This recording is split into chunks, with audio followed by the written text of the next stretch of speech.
This is A View from the Bunker. Now, here's Derek Gilbert. Raised by a demonically possessed mother. That's this week on A View from the Bunker.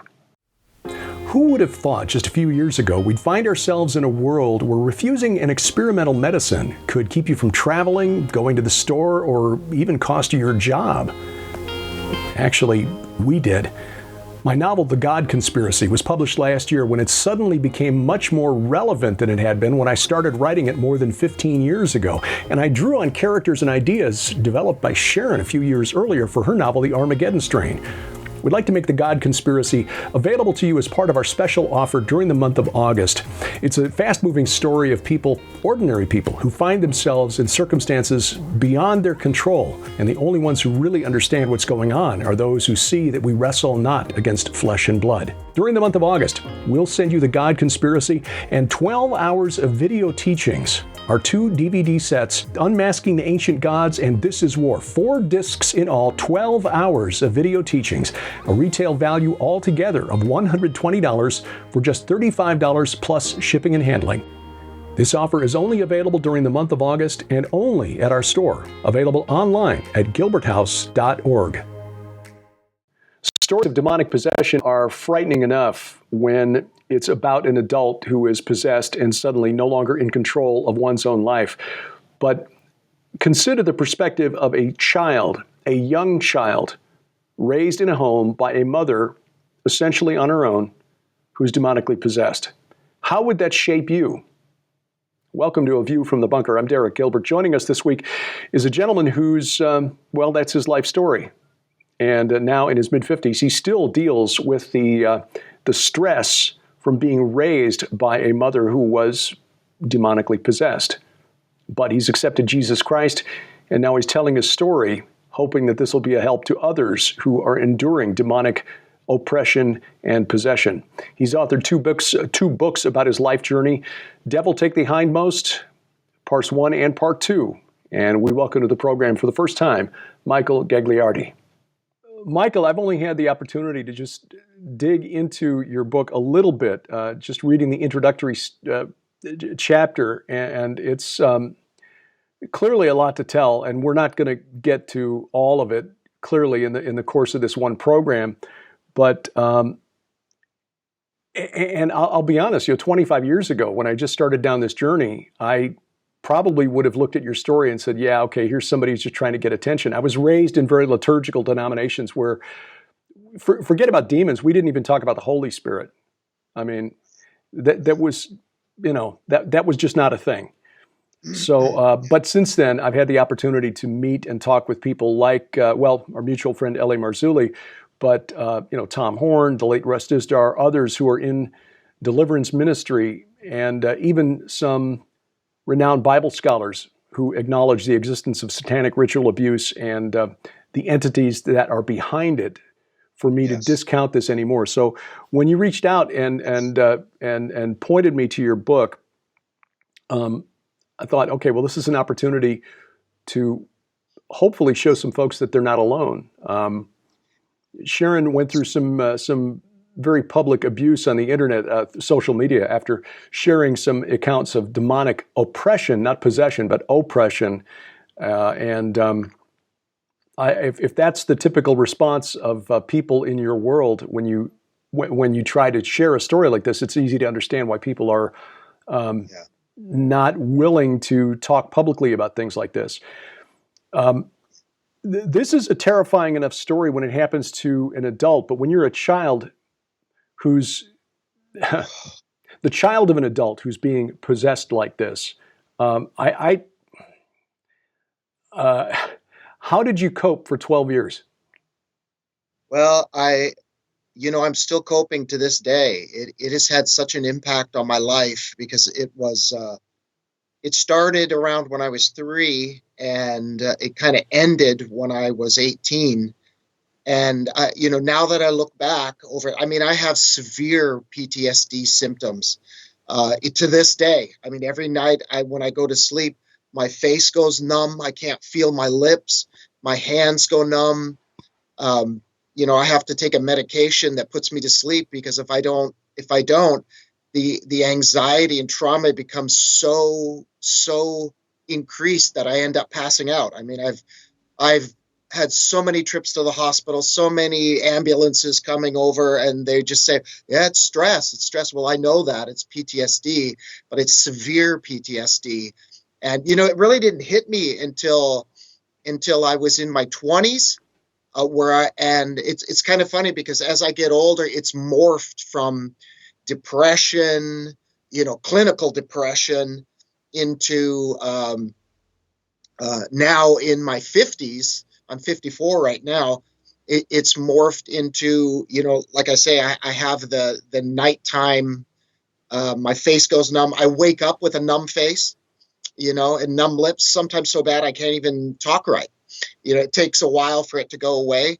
And it's always at night, and when I wake up in the morning, I have to deal with these symptoms too. I mean, I can't be in a crowd. I hate loud noises. I mean, all of the things that you would suspect, like a POW to go through, or a survivor of a, soldier, that went to Vietnam or anything like that. And in fact, I had psychologists that were telling me you need to speak with people that counsel POWs and soldiers with severe PTSD. And they had no answer for me. And the only thing I ever found was Christ. I mean, that's basically how I came to Christ, because I was in lockdown for suicidal tendencies.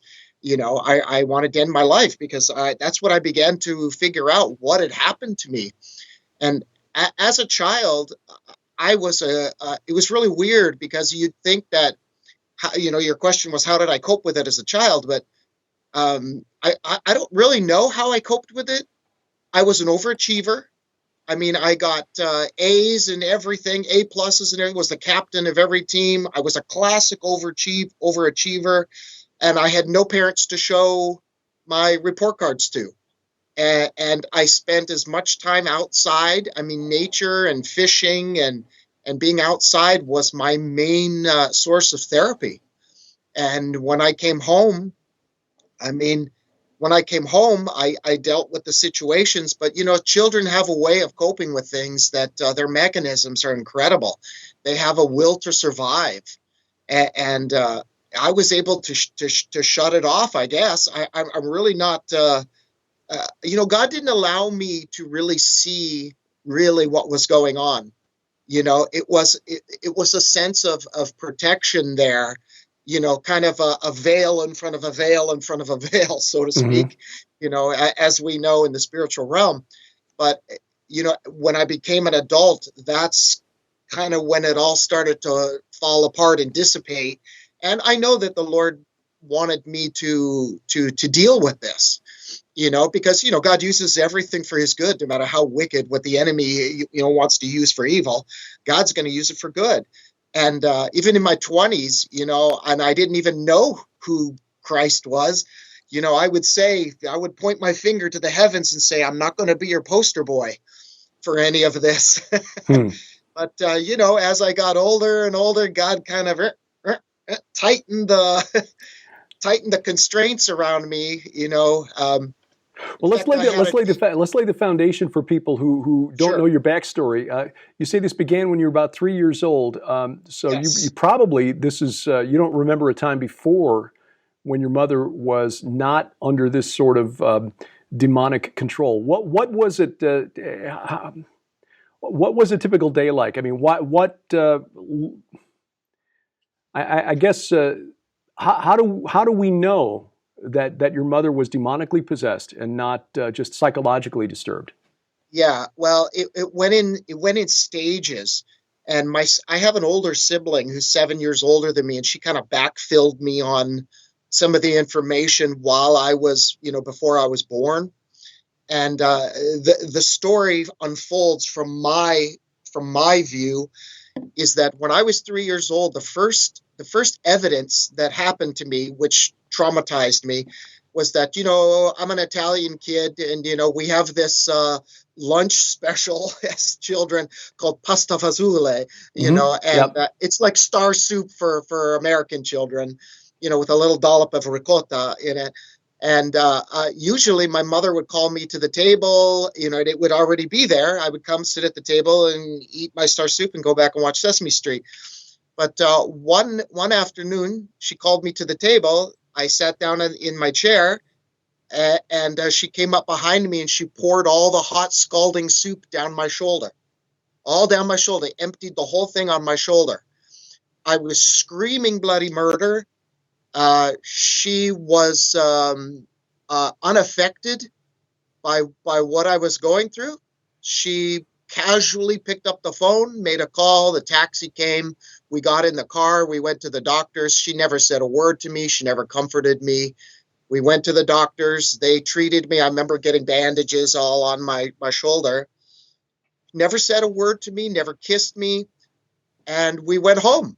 And from then on, I was looking at her with kind of an odd eye. Even at 3 years old, I was an extremely analytical child, and this heightened that sense. So I began to stay away from her. I mean, I was afraid of her at that point. At 3 years old, I was afraid of her. We had moved into another house about 3-4 months later. We were in an apartment at the time. And, when you're a child, adults don't think that you can understand or comprehend or, when they're talking, when adults talk. And I remember being in my room, with the door cracked open, going to sleep. And I remember my mother and her sister talking about seances and, these kind of things. This was the early 70s. I'm 54, so this was probably 1973. And previously, and this is where my sister filled in the gap, before I was born, my grandfather, who she adored, or her father, who was my grandfather, she adored, he died in a horrible train accident across the train tracks. I guess he was drunk, got his legs cut off and died. And she loved him tremendously. And we suppose, and this is with my sister, backfilling some of the information, we'd suppose that her and her sister, who was very occultish, was very much into the occult, that they tried to do a seance, because that was the thing back then in the early 70s, around the table doing that kind of thing, that she had tried to acquire her father because she missed him and adored him so much. And this is where we kind of pinpoint the entry point, because she was devastated. She couldn't survive. She was completely annihilated mentally and spiritually by the loss of her father. So it made sense in that secular world to try and contact, a loved one, her loved one. So this is where it all began. And we kind of pinpointed that, around that time. So anyway, as a child, I was hearing these things, and while I was 4 years old, my mother began, this was after the soup thing, maybe 6 months, we moved into another house in Toronto. So we're talking Toronto here, Canada. She began to say odd things, that she was seeing small people running around the house. She was seeing the cat was eating these small people because she saw the legs dangling out of their mouth. She was beginning to hear voices. She was beginning to hear knocking, in the house, scratching, these kind of things, voices telling her to do wicked things. And this went on for some time. My father, everybody asks me this, so I'll just get to it. Where was my dad during all this? Well, my dad was in the mafia at the time. He was a womanizer. He was never home. He was a refugee in World War II, so he's had his own PTSD issues. He didn't speak English very well. So he was pretty much not part of the whole deal. He was never home. We never related. We probably spoke 20 words in the first 18 years of my life. Just either because he wasn't there or we just didn't click, So these things began to increase. We moved from there. Something happened in our family life. And we ended up moving 120 miles away to this isolated little town in Georgian Bay in Canada.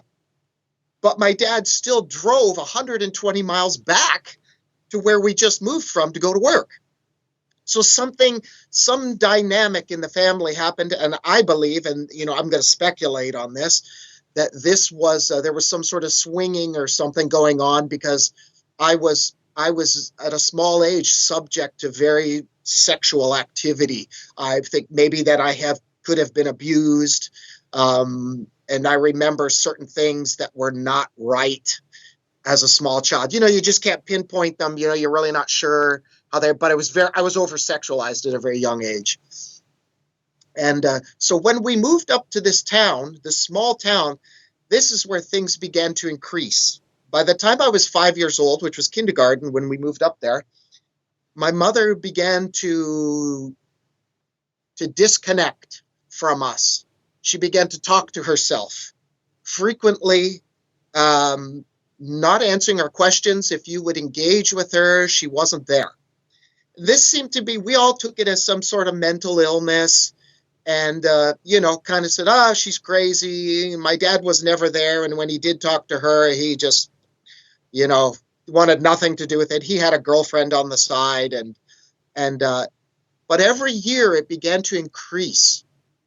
And then by the time I was 12, it began to get violent.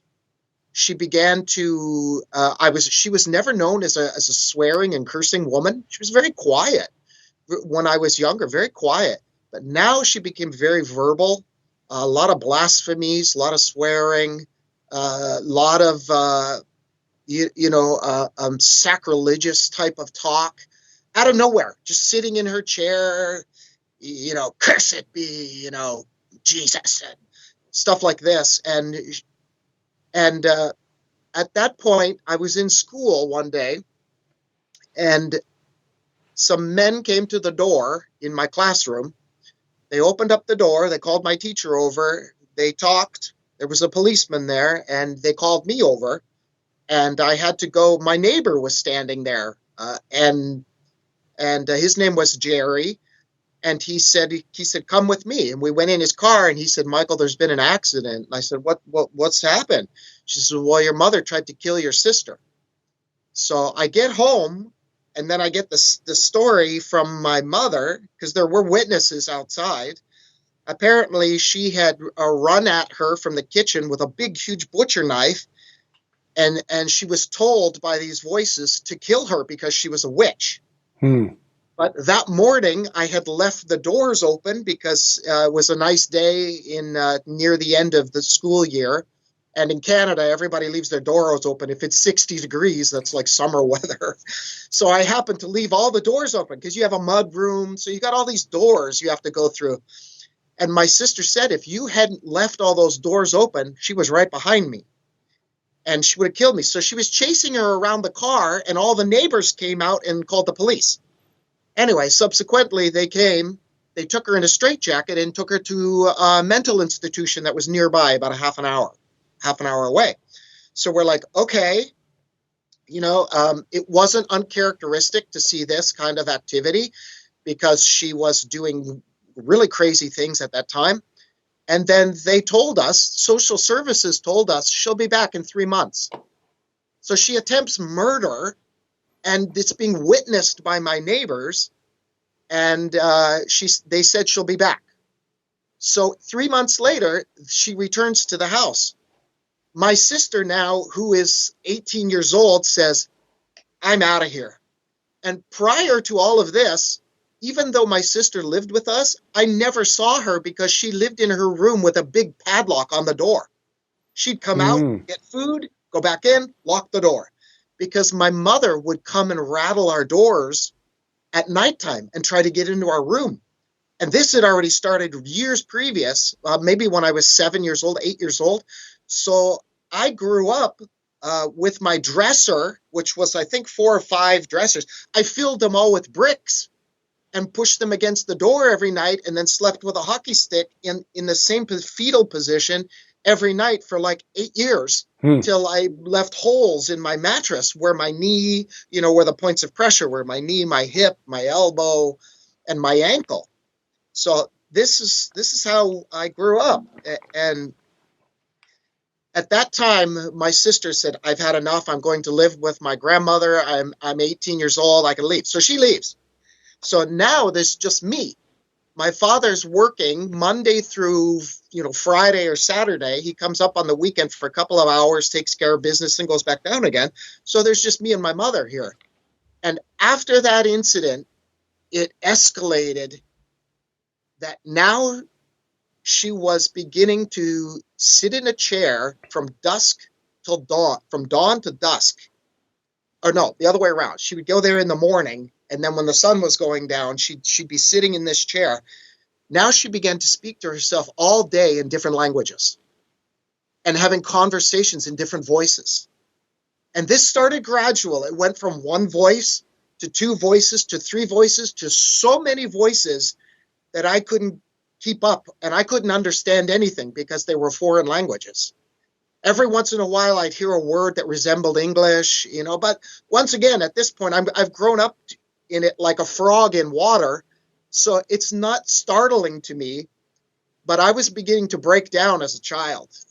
So this went on for a few more years, and she began having these conversations, and then they became very violent, where she was arguing and and then switching to another voice and switching to another voice and another. And this went on all day long, from the early morning hours when the sun went up to sunset. And she began hitting herself in the chest with a log, whacking herself in the chest with a log all day long for 9 hours, never stopping. And then drop deading. She would lift her leg up and then drop dead it. And this would go on, this constant beating. And I was beginning, as I was becoming more aware, I think I was like 15 or 16 years old, it was starting to have an impact on me. I was starting to fail at school, and I couldn't stand it. Some days I would go out and just sleep in the park because I didn't want to come home. Because at nighttime, when the sun went down, a whole different scenario took place in my house. She would go into her room right at sundown every night, like clockwork. And then all of a sudden I would hear all this banging, like three people wrestling. And, in Canada, we have a basement, so you have a subfloor. So, you pound on the subfloor, you can hear it all through the house. We didn't have a very big house. It was maybe 1,100 square feet. So you could hear this, and I'm hearing all this banging. And, her bedroom is just down the hallway, so it takes me like 10 steps to get there from the living room. So I would run in there, open up the door, whip open the door, and she would be lying there with the covers pulled up to her eyes, and her eyes like saucers. And I'd be going, "What's going on? What's going on in here?" And she would say, "Satan's jumping from the ceiling onto my chest." And I would just discount it and, walk out. But here's the interesting thing, that by this time, my mom, who was 4'11", was close to 250 pounds. I don't know, as a kid, she was ravenously eating everything in sight, to the point where my dad had to put all of the food in one of those large, we had back in the 70s, a large freezer that you had in the basement, that could fit a body. Mm-hmm. Yeah. And he had put a big chain on it. And she would ravenously going around the house, eating everything. There was no femininity left in her at all. She was like a ravenous animal, eating everything in sight. So I was starving as a kid. And this went on for probably four years before the end. So I began stealing lunches at church, I never went to church, at school. I started stealing lunches at school and going over to a friend's house and, eating apples off the trees and, because we lived in the Niagara fruit belt area. So there was fruit everywhere in the summer. But in the wintertime, I had to steal food. So anyway, this got so bad, her doing these voices and swearing, and that I would go away for a few days, invite myself over to a friend's house to stay the night, just for the sake of sheer fear at this point. Because now that I was in high school, I think I was maybe in 9th grade, 10th grade, I was starting to shake and starting to feel the effects of this. And I thought, I've got to do something. It's either her or me. And I was beginning to feel like that there has to be some sort of confrontation to end this. She's going to kill me or I'm going to kill her or something like this. And this is how I was thinking. I was trying to process this. And I would come home after 3 days and park my bike outside, and all the windows would be open, and I would park my bike outside, and I could hear the thumping from inside the house. She never stopped. This never stopped. And the screaming at nighttime, she'd scream bloody murder all night long. During the day, she'd go over to the neighbor's house, every neighbor on the street.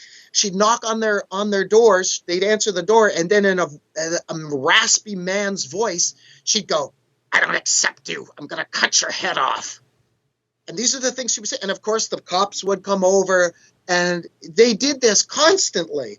And nothing ever came of it about the one time she went to the mental institution. So one day this came to a head. I think I was maybe 17 at the time. And I was coming home from a bike ride because I was going out for bike rides for the therapy because I was having so much anxiety. And I had insomnia because of her trying to get into my room every night. So I had insomnia. So one afternoon, I parked my bike outside and I went down into the basement. You go down there's two ways into the basement, one from the inside of the house and one from the outside of the house.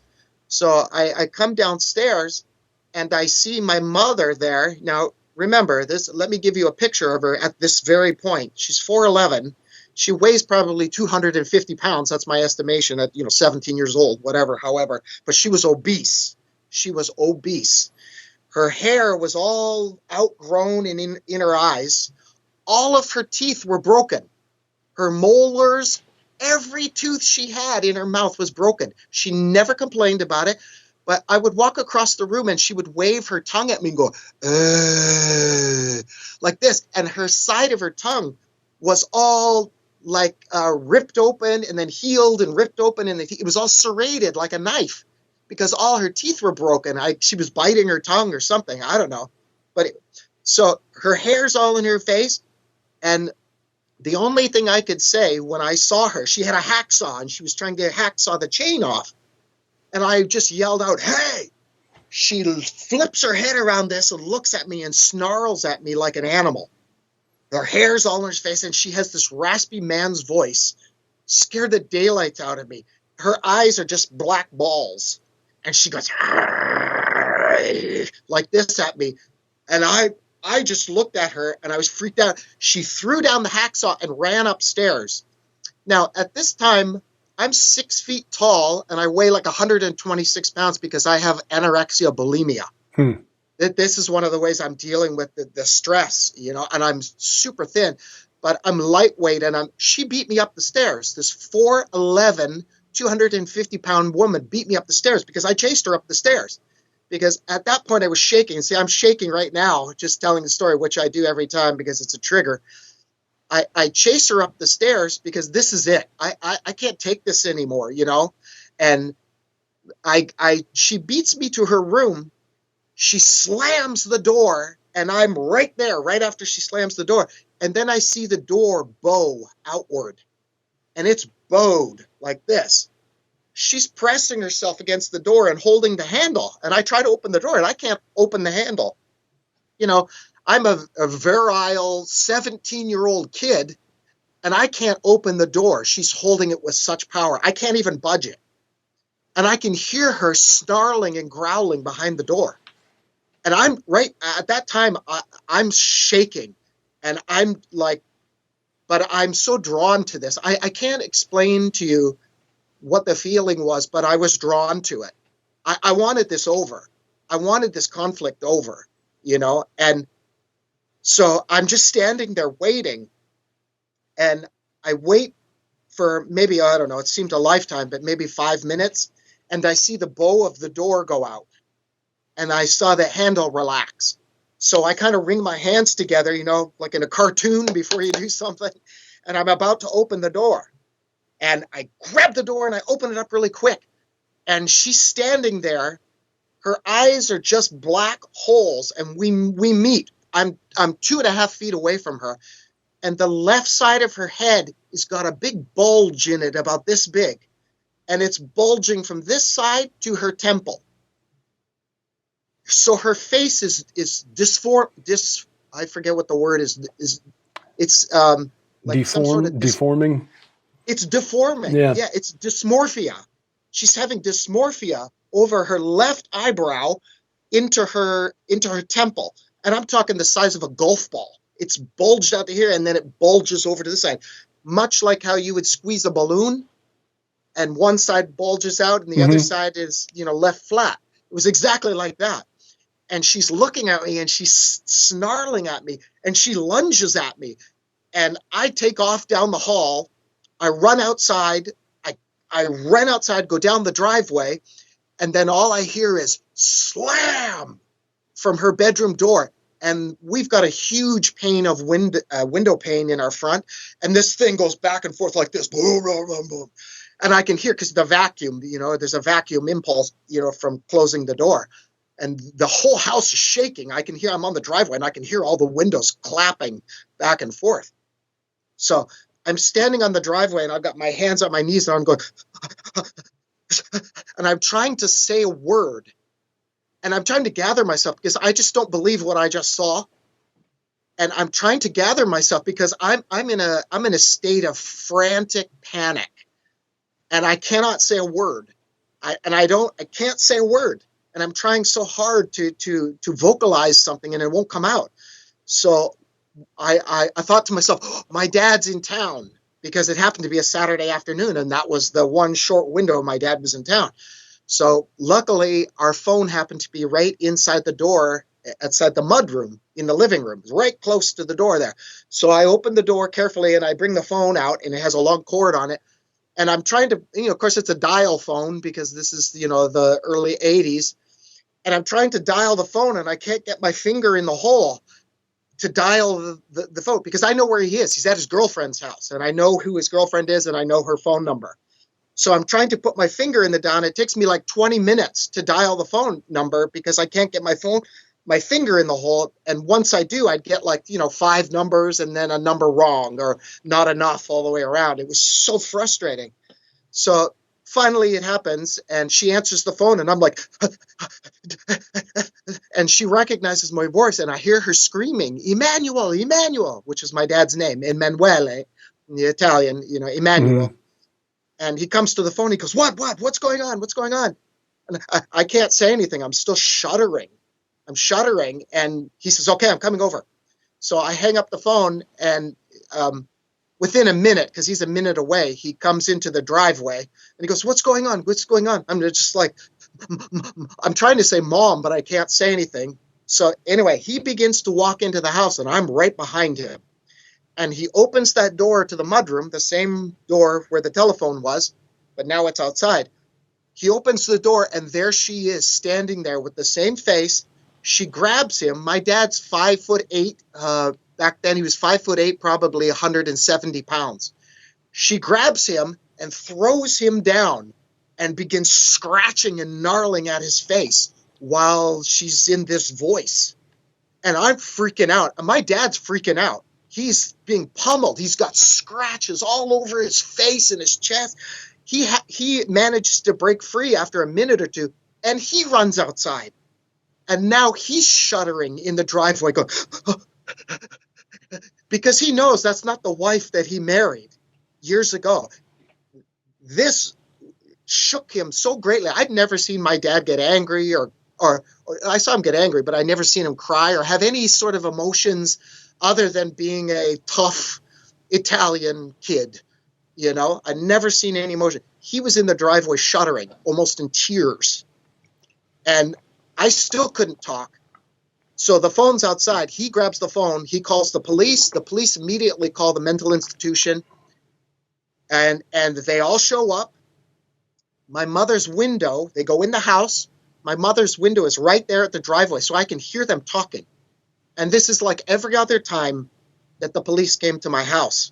They're interviewing her, and they're saying, well, Mrs. Gagliardi, what is going on here today? And I heard her normal voice for the first time in my life. She's like, I don't know, officer. I don't know what the situation is. I really don't understand why you guys are here and what's going on. And I'm like, are you kidding me? And I'm hearing my mother's normal voice for the first time because I've never heard it. And they end up taking her. They put her in a straitjacket. They take her in an ambulance, and she's off to a mental institution again. And 3 months later, they say she's coming back. And I'm done. At this point, when I heard that, I was ready to do a bomb scare at my high school. I was losing my mind, and I didn't know what to do. So at that point, I started making plans to come to California, and I was going to just come to California, on a Greyhound bus and be homeless in California because I didn't know what to do. And you can't be homeless in Canada because you'll freeze to death. Yeah. So that was my plan. And my dad was in the process of selling the house, and he ended up selling the house and then got her an apartment so that she didn't have to come home. And she got an apartment like above the main drag in a town that was about 30 minutes away. And he said, "Do you want to go see your mother?" Now I'm fast forwarding a little bit, just before I'm ready to leave to California. And that's the second part of my story. And so I say, okay, well, I'll go see her. So he drives me there. He says it's the first door on the right. So I go up this long stairway, up to the apartment. I knock on the door. She opens the door, doesn't even look at me, as if she knew I was coming. I walk in. I follow her. She walks over to her bedroom. I've never been in this apartment before. This was first and only time I ever was in there. She sits on the bed, reaches over to a nightstand, grabs a letter, gives me a letter, and then lays back down on her bed. And then all of a sudden, she starts going and I'm like, I'm done. I've had it. I immediately walk out of there, go downstairs, get in my dad's truck. And I think it was the 2 days after or 3 days after I got on a plane and was headed to California, and I was done. So the interesting story is, and I'll just end with this, is that when I got to California, 12 days later, they called me because I left my number with I have family members in Upland, but I was living in Glendale. I had met somebody and I was with them, and they had called me and they said, "We have bad news for you." And I said, "What's that?" They said, "Well, your mother passed away." And I said, "She passed away?" And they said, "Yeah, she died of a heart attack." Well, she was eating herself to death.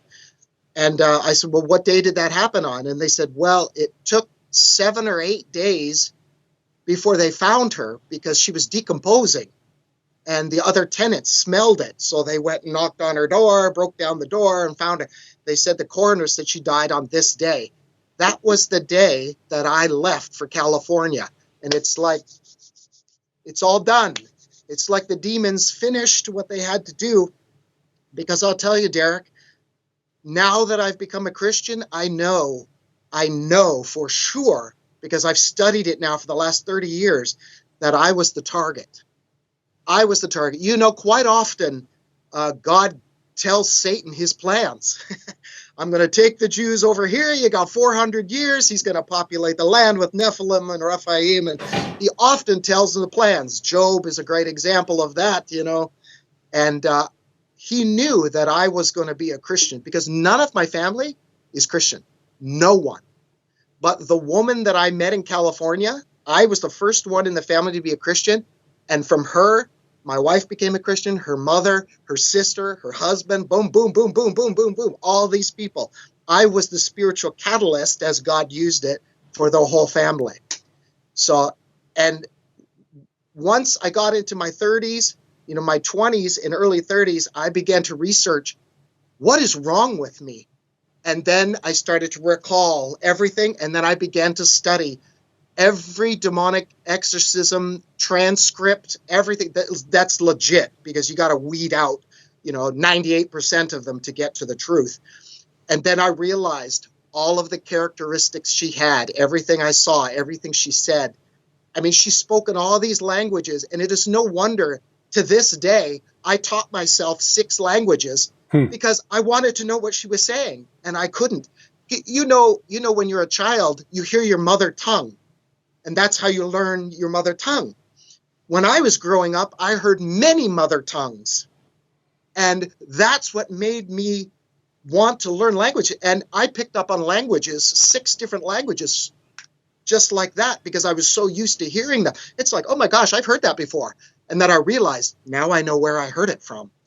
And the most interesting insight I have with growing up like this in this horrible situation is that I understand now demonic speech.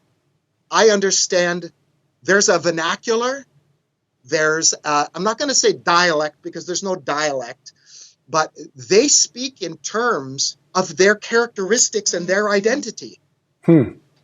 Because when they fell from heaven, or the demons, who are the Nephilim spirits, God has removed from them everything that is him. That's why they're an Antichrist spirit, because they're the polar opposite of him. So their only characteristic, they hate, their speech is always hate, it's scatological, and you can hear their chaos. I can hear their nuances, their vernacular, and their gait. I'm so familiar. So that's why I can listen to and look at transcripts of demonicus, and I said, that's mental illness. I can hear their gait. If you've ever listened to the Annalise Michel tapes, the demonic exorcism in there, they said the same things my mother said. I could hear it even in German. I heard the exact same statements, because their characteristics and their identity as demons and fallen angels, God has extracted from them everything that was from him. They now are the Antichrist, the antithesis of Christ and of Jesus. And they speak in these manners that gives them away. It's their identity. They blaspheme, of course, but they speak. I've become so in tune to it. I can tell the gait of their speech, just like somebody has a gait when they walk. And detectives are able to, oh yeah, they're a little heavy on one side, maybe, a pelvic region is tipped to the left, I can hear it. I can hear it instantly. And it doesn't matter what language it's in. I can hear it. And I can hear that it's fake. And I can tell when they lie. That's how accustomed I was, because I had 12 years of hearing their speech. So it's fascinating. And I have yet to see scholars get into, we talk a lot, which is great. We talk a lot about the Nephilim, everything that they've done in the world and how it's been hidden, and, how much better we can understand the Bible because of what they did, their incursions. But I think we haven't had some interesting conversations about what they really say. What comes from their mouth, and, I'm no expert, but I can tell you, I probably have, after all my research, the most intense experience background of their speech patterns of anyone that I've ever read. And I've done every research since the 13th century on every exorcism case that I can get a hold of. And, it's always par for the course with the Catholics, that have that dominion, which is kind of like the boss telling the employees what to do, but I can tell that too. I listen to all those transcripts and I can see the lies, I can hear the thespians. Thespian, you and I know that thespian, the word in the Greek, means inspired by the gods. Yes. It's acting. Right. It's acting, they put on this, Christ. It's all for fear. It's all for naught, but really in actuality, they're humiliated by the spirit of Jesus Christ, and the power of Jesus Christ. They flee. And we know that, the Catholic Church has kind of had the stranglehold on, that the bishop has to, say whether an exorcism can be. No, we all have that power, because if he who lives in us is greater than he who is in the world. And these are the things that the most interesting aspects of my experience that I've learned is pretty much the speech detail, which we know that the people that were in my mother were Nephilim spirits, and demons, or demon, means disembodied spirit. Right. Well, to be disembodied, you had to have a body originally. body. Right. So I'm sure you have questions. Well, yes, and I know we're only going to scratch the surface here, because again, in trying to keep these programs to a manageable length, we'll see maybe another 10 minutes or so. But I guess the biggest question is, what was it that got you out of this? I mean, after this sort of trauma for so many years, your formative years, What was Yeah. it that led you to Jesus Christ? Well, the thing was, I became seriously depressed because, after you're removed from the situation, and, PTSD symptoms are like this. When you're removed from the situations and everything's calm, that's when the body says it's okay to freak out now. Yeah. This is where the body releases all the issues. And my issues began to rise and rise until I was so depressed that I was going to kill myself. And I was attempting suicide. And I got in lockdown at Yorba Linda in Southern California. And from there, my wife and I separated. I was having such a hard time coping. I didn't even know what I was or who I was. I knew that there's something wrong with me mentally, and I never connected the two because I had no spiritual understanding, and my wife and I separated for 6 months. And during that time, she found out, about 3 months into it, that she was pregnant with our first daughter. That leveled such a heavy guilt on me that the moment she told me that, I was on my Walkman the very next day listening to Dr. James Dobson because I heard a program about fathers and daughters. And I'm like, oh my God.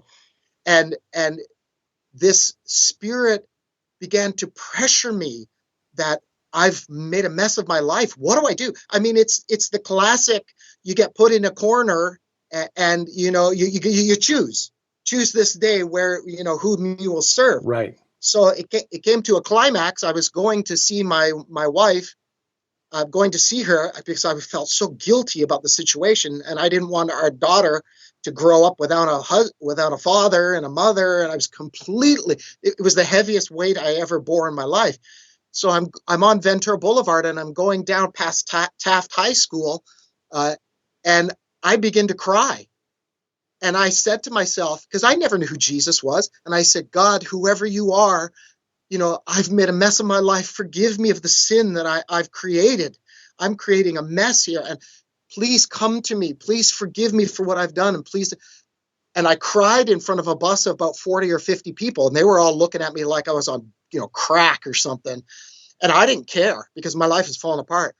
After I had said that prayer, once again, no knowledge of sinner's prayer or coming to Jesus or anything like that, because God knew I never trusted no man. It was him and me. It had to be him and me or it wasn't going to happen. Soon as I finished that prayer, all of a sudden the scales and the veil pulled away from my eyes. And I was looking around and seeing the world as falling down. At 19 years old, 20 years old, the world is an amazing place and you're just discovering it. But I saw it the opposite. And by the time I got down to Sherman Oaks, which was a 20-minute drive, I was looking around in complete awe, seeing things for the very first time, so to speak, in reality, that this world is falling apart, and who are we and what we are. And by the time I got to the bus stop, I got out, I ran to her house, I knocked on the door. I said, can I come in? I came in, I sat on the couch. I said, everything's going to be okay. I don't know why. I just know something happened to me on the bus just now, and I don't know how to explain it. And she looked at me like I was nuts. Well, 2 weeks later, I had this thirst that I went and I rented Franco Zeffirelli's Jesus of Nazareth, that long 9-hour movie. And when it came to the part, my wife was cooking in the kitchen. It came to the part, it says, my sheep know my voice. I turned to her and I yelled across the room. I said, Sherry, that's who I met on the bus. That's who spoke to me on the bus. He wasn't a literal voice, but that's who spoke to me on the bus. He spoke to me. And she was looking at me like I was crazy. But that was the confirmation. And then I went to church 2 weeks later. She went with me. And the pastor just happened to be talking about being born again. And he said, Nicodemus, don't be all crazy about being born again and going back into your mother's womb. And I turned to her and I said, that's what happened to me. I was born again. Whatever born again means, that's what happened to me. And it's that Jesus that spoke to me. So the people at that church, it was a very big church and a lot of celebrities went there. And they asked me once they found out, I said it in a group, a church group very nonchalantly because I thought that's what happened to everybody that came to Jesus. And they were like, what an amazing story. You've got to tell. So I ended up telling it the week after to 3,000 people, my story. And I'll tell you something, Derek, I've never told my story since because I've kept, and I've told a couple of people, but they laughed at me. So this is why this whole story of this, I mean, I really didn't want to put it out there, but my kids told me, Dad, just how you felt alone and wish somebody would come beside you, there could be somebody out there that can relate to your story. And that's the whole reason why I went public. Well, there's again, for what little insight we have into it based on what Sharon experienced last fall. And again, a story that she's told publicly before. She doesn't bring it out on a regular basis to get attention, but it was in the context of discussing Josh Peck's documentary on the UFO phenomenon, which is a demonic intervention. It's not extraterrestrials. These are interdimensional entities, and so it fit the conversation, and yet the ridicule that she endured for telling that story is indicative, I think, of what a lot of people go through. So I pray that your story, and again, we just scratched the surface, Michael. So we're going to have you back on the program to talk about this again and go deeper. But this is an aspect of the Christian walk that most of the church today has completely forgotten. As I said, I grew up in a very liturgical denomination where the Holy Spirit was not discussed. Forget about demons. There's a line in the movie The Exorcist where Father Karras, who assists the older Father Marin, who's the exorcist. Father Karras is the Jesuit priest. And he tells the mother of the possessed girl, "We stopped believing in possession, demonic possession, when we discovered psychology, the science of psychology." And that is essentially where we in the Christian church are today. I think the church of the first century, the apostles, and the first couple of generations after them would look at us today and say, what have you done with this legacy that you were given? Yes. So appreciate your story. The book, actually 2 parts, Devil Take the Hindmost, Part 1 and Part 2, Michael Gagliardi, the author. Is there a website, Michael, where people can follow your work or your music or... Yeah, I mean, you can find me on Facebook. I've got, lots of YouTube albums out. I mean, what I do for a living is I'm a flamenco guitar player. So I'm a flamenco and jazz player. Wow. That's what I do for a living. So that's why I got along with L.A. Marzulli, because he's a composer. Right. Yeah. So that's what I do for a living. And to tell you the truth, I really can't hold a job because I have such severe PTSD symptoms. I go play for 2 hours and the music's therapy. It really is. Yeah. I don't think of anything when I'm playing. No, I get that. My therapy was barbershop quartet, but oh yeah. Well, any singing or anything involved in the arts like that, it fires off all 4 lobes of the brain. It's like fireworks. Yeah. So that's what's been the thing that has really kept me together. Well, even though I'm really not together, I'm saved and I believe in Jesus, with all my heart, but I still have the scars. The PTSD does not go away. It does not go away. My numbing in my face, I live with it on a day-to-day basis. I can't communicate in a job setting, and so it's been very detrimental. Yeah, but the Lord is using it. Praise God, to let others know that this attack by the enemy, these attacks by the enemy, are not just things that happen in stories. This is a real aspect of the spiritual war in which we're all deployed. It's really all about whose children will inherit the earth, the children of Adam and Eve, or the hybrid children created by the Watchers. And ultimately, that's what it's all about. I mean, even Isaiah references it in Isaiah 26. When you understand Isaiah 26, beginning at verse 13 correctly, they are dead, they will not live. They are Rephaim, they will not arise. It's all about who gets resurrected at the end. So, Michael, thank you for sharing your story with us today. And again, we're going to have you back on the program sooner rather than later to continue this conversation. Thank you so much. I appreciate it. It's been an honor. You'll find links in the show notes at VFTB.net or wherever else you're consuming this podcast. If you're watching this on YouTube, youtube.com/Gilbert House, I encourage you to subscribe and share that link with your friends. All of our video content is there. You can also find us on our mobile app. That's probably the easiest way to get it, or by adding our channel to Roku or Apple TV. It's free, And we have links at both VFTB.net or gilberthouse.org, which is sort of our global hub, gilberthouse.org/app. That'll get you links to the app stores for iOS, Android, Amazon Kindle Fire tablets, also Roku and Apple TV. All of those right there, free, and that bypasses the gatekeepers of big tech. Because you never know when on YouTube we might say something that will irritate the gatekeepers at Google and find suddenly that they've cut off our channel. That's happened before where things have been yanked. Our Sci Friday episodes where we talked in the early days about the coronavirus got some episodes pulled down for saying things that were absolutely true. Not speculative, not conspiracy theory, but absolutely true, and yet got us yanked. So our app is produced by a company, developed by a Christian company that does not try to censor us. So we encourage you, get our mobile app, add it to Roku, Apple TV, and carry us around in your smartphone or tablet. If you don't have Roku, you can use your tablet and cast the video using Apple's AirPlay or Google's Chromecast to your smart TV. Most modern, really recent smart TVs are compatible with one or the other or both, and you can do it that way, cast the video to your big screen without any wires at all, which is kind of handy. So anyway, you'll find us on social media, Twitter at View from Bunker, my personal Twitter account at Derek Gilbert. We're on all the new social media sites, Truth Social, Gab Me, We Get Our Parlor at Derek P. Gilbert. And coming up, we've got a conference in California. We will be in Live Oak, California in mid-September, September 15th through 17th.